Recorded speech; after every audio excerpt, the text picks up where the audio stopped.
嗨，大家好，欢迎来到10人驾到了你不知道三国系列，我是主持人叉叉 Y， 我是金老师。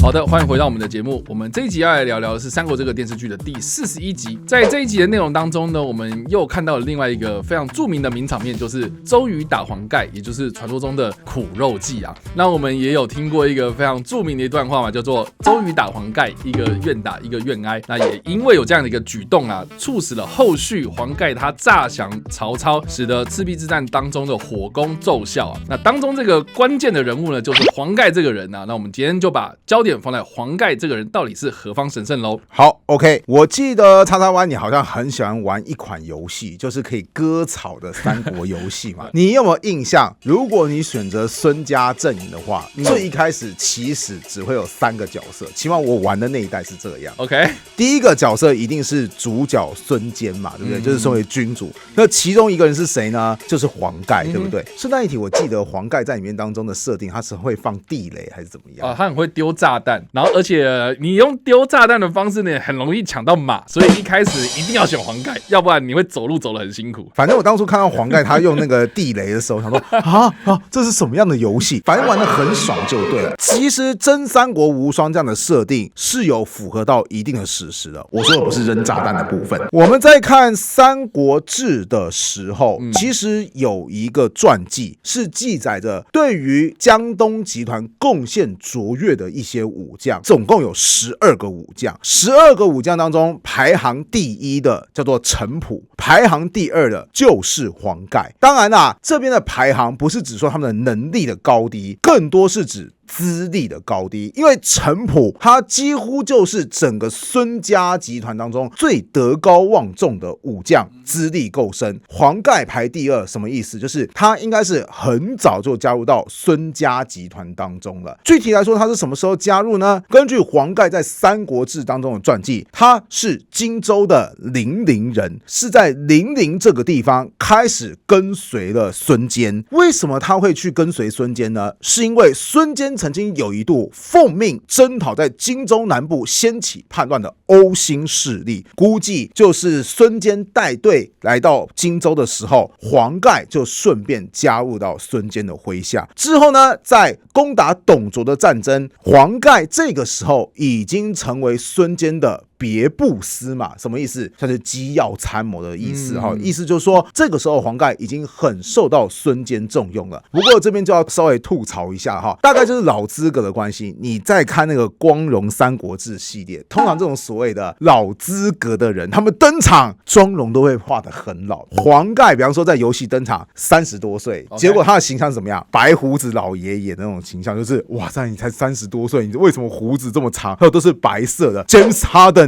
登场也不是这个样子啊，对不对？就是 NBA 的哈登不是有那个大胡子嘛？你也没看到哈登用那个白色大胡子在 NBA 跑来跑去嘛，对不对？所以就会让我觉得很好笑，这算是形象上的误区啦哈。总之，黄盖很早就开始跟随的孙家，后来他主要战绩在哪边呢？他主要的战绩就是协助孙家去平定扬州地区的山越。什么叫山越？简单来讲，越是指越族人的意思，是一个族群的名称。那这些越族人很常生活在山区，所以叫山越。山越因为生活在一些地形比较险恶的地方，所以民风剽悍。更重要一点是，他们在山区啊，如果你派遣大部队去征讨他们就散嘛，对不对？那如果你只是派小部队去征讨他们性情又很凶悍，往往把小部队给打得落花流水。所以其实孙家在平定江东的过程当中，除了要击败当地的军阀势力之外，还要面对山越的威胁。基本上所有孙家你能够叫得出来名字的武将都打过山越，黄盖他也不例外。那有一次呢，黄盖他在石城县这个地方担任县长的时候，当时黄盖就安排了2名官员，就告诉他们说，哎呀，其实啊，我这个人没什么才能，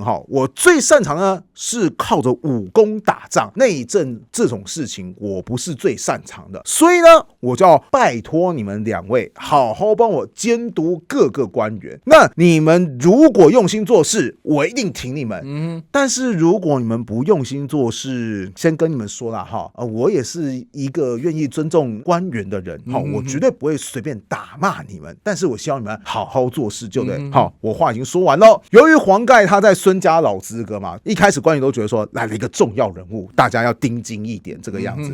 结果过一段时间就发现黄盖这个人说到做到，就是他不怎么去仔细监督底下官员做什么，说好听一点就是放权，就是说哎呀我对你们够信任，那说难听一点，哎呀摆烂，长官摆烂不认真，当然就是我们这些部下向上管理嘛，对不对？自谋私利的时候嘛，对不对？这两名本来该监督其他官员的人，自己就开始摆烂，开始有一些不法的行为。那这些消息后来被黄盖得知之后，黄盖一开始也没发飙，而是怎么样收集一些相关的证据。那有一次黄盖说：“各地官员，我们现在来一个总检讨，大家一起聚集。”于是包含这两名监督官员在内的10城县官员都被召集过来。此时黄盖就摊出所有罪证，说：“我那么信任你们两个，你们两个怎么都做一些贪赃枉法的事情？”那这两个官员看到说：“哎呀，证据都被人抓到，怎么办？”当场只能谢罪说：“对不起，对不起，我们的错，我们的错，请你饶了我们。”黄盖子就说：“我不是跟你们讲过我很尊重官员吗？我绝对不会轻易的打骂你们的，但是你们今天做的行为也该作为官员的表率，我不会打骂你们，来人啊，把他们给拖出去砍啊，直接砍了。对，我没有打骂你们啊，对不对？那其他官员一看就是哇塞，这个家伙玩真的。10城县后来这个地方吏治就非常的亲民，所以话又说回来，黄盖虽然自谦说哎呀我这个人擅长是打仗，这句话是没有错，但是他其实统治部下方面也是具有一定的才能的。但是他真正人生当中的重大时刻是什么呢？还是赤壁之战。当时的所谓的赤壁之战，其实有一段时间陷入到僵持状态。曹操他已经南征荆州成功之后，本来想速战速决，迅速击垮江东集团，结果谁知道不擅长水战，所以在水上跟周瑜的江东水师交锋之后，吃了一点小亏。此时曹操就觉得说，这个水军战况不行啊，强攻是没有办法的，所以此时曹操就把他的主力部队收拢到了长江北岸地区。周瑜的部队怎么样？就在长江的南岸地区，双方开始互相对峙。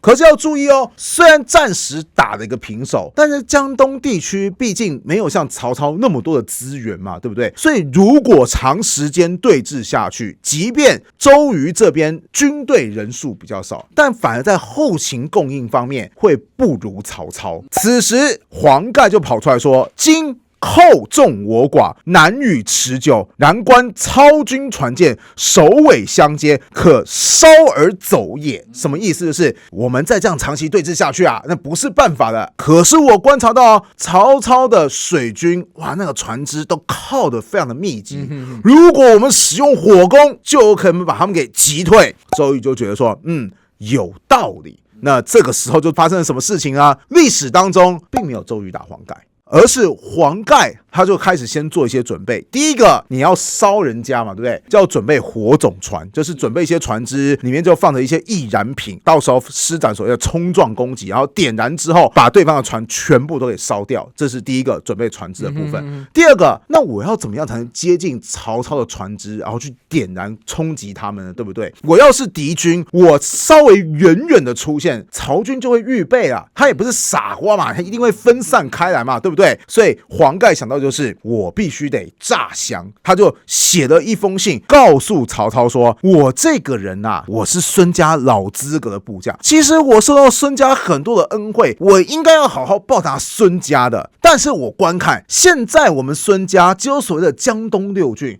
而曹公你呢，哇，你有中原的100万大军，其实以我们这点实力去对抗您啊，那是没办法成功的。这种道理我都明白，就那些鲁肃跟周瑜不明白，我受够这些人了，所以我决定投降，希望你曹公好好接纳我。曹操接到这封信，反而觉得说，真的还假的？怀疑了一下。对啊，这么老资格的人，竟然也愿意投降哦。所以曹操就回信说：“你来投降当然好。”这句话也是事实啊，就是孙家最老资格的都投降了，那其他孙家的将领也一定会望风归降嘛。所以你来投降当然好，你若是真心投降，我封给你的官位绝对超过你所求所想，荣华富贵一定等着你。总之，曹操也是真的有一定被说服了，毕竟黄盖老资格投降，这个诱因实在是太大了。于是，终于到了关键时刻，黄盖他就率领着这些火种船出发，前往曹操的军营。曹操一开始还很开心说：“黄盖来投降了。”曹操的军队也很开心说：“听说今天有大人物要来投降。”大家就是都出去观看，放松了戒备。此时，黄盖就下令冲！船只加速，点燃之后撞击曹操的船只，砰的一声，造成曹操很多舰队的伤亡。当然，这个时候我们要讲其实黄盖这样的攻势，说难听一点，就叫自杀式攻击。不要忘记你自己也在船上嘛，对不对？是啊。好，所以当时在冲撞曹操军队的时候，曹操军队也不是白痴，他们发现状况不对，开始射箭还击，黄盖就被箭射中了，就啪就掉落到水中。当然后续孙家的大批部队想要扩大战果，继续攻打曹操的舰队，所以后来黄盖就被后续的船舰给捞上来。但是古代毕竟那个通讯没有很方便，小兵也未必认识大将，所以后来的人因为他不是黄盖的嫡系部队啊，就捞上来说哪来的老头啊，剑还没死啊，把他给放着，待会再来救援好了。于是就把黄盖放在哪边？放在船舰的厕所旁边。其实这跟死了没什么两样，你就想想看，你都已经受伤了，然后旁边还有那个恶臭，然后大家也没有心神去照顾你，所以当时黄盖就想说：我的天哪，我是想过说我九死一生，我有可能丧命于此，但我没想到我要丧命在一个这么有味道的地方。我明明是孙家老将，竟然不被人家认识，我的天！然后就开始哭起来了，然后开始哀嚎说：谁可以救我啊？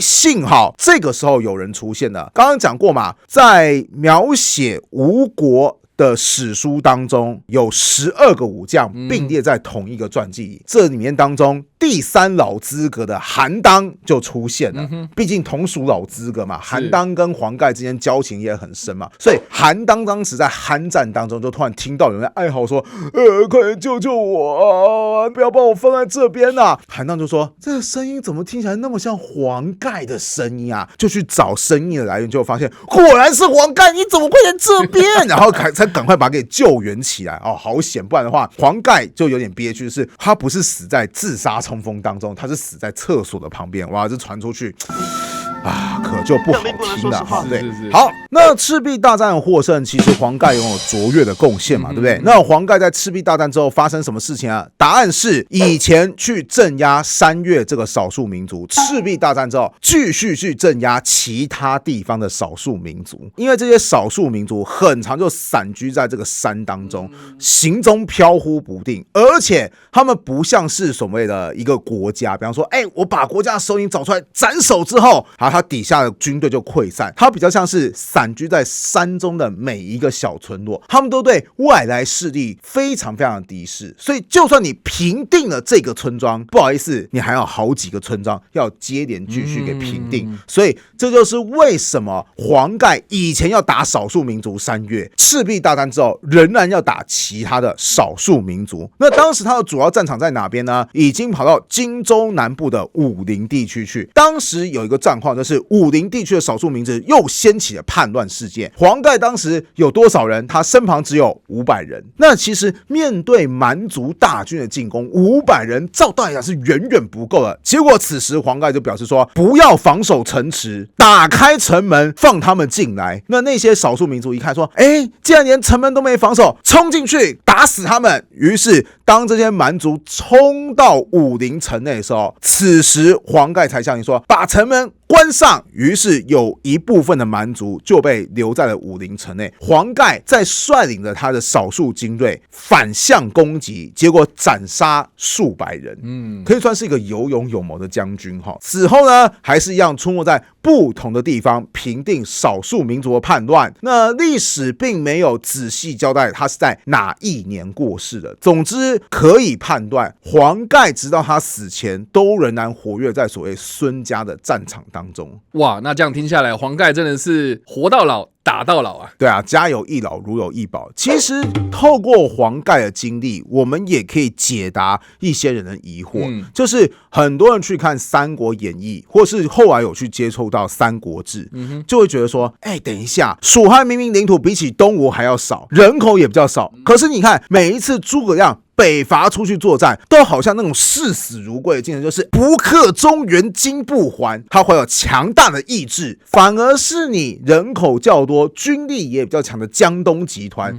每一次都好像去北方打仗，就是稍微这个北方一日游哈，就是来这边一下下，战况一不对劲，立刻缩回去。或是当诸葛亮卖力的作战的同时，孙权竟然没有派兵在东线战场也一起联合夹击，甚至到最后是诸葛亮必须得专门派遣使者告诉孙权说，我又要北伐了，拜托请你配合我。很多人就觉得说你孙权这样子坑队友很不应该，你那个实力比别人强大，却一直在那边北伐作战的时候划水，你这样子是不是很过分？你从黄盖的例子就知道，孙权他是不想北伐吗？他是没有能力北伐。你明明人口比较多，势力比较庞大，你为什么不北伐？你为什么没有能力北伐？答案就是他要镇压内部的山岳。往往如果你把精锐大军调往北方的时候，这些少数民族就可能掀起叛乱。你后院着火了，你在前线打得安心吗？搞到最后，孙权他就必须派驻大量的兵力，先把这些山岳平定了之后，他才能去配合诸葛亮的攻势。所以透过黄盖的故事，稍微帮孙权澄清说，他不是卖队友专业户，每次跑到北方去就只能搞北方一日游。其实孙权他很有野心，但是人生就是难免会有一些不得已的状况。对，好，以上呢，这个就是我们今天介绍有关于黄盖的故事啦。不知道大家在听完这个故事之后，怎么样想法？欢迎在留言区留言，我们来跟你做互动跟讨论哦。你不知道三国系列，我们下次再见，大家拜拜，拜拜。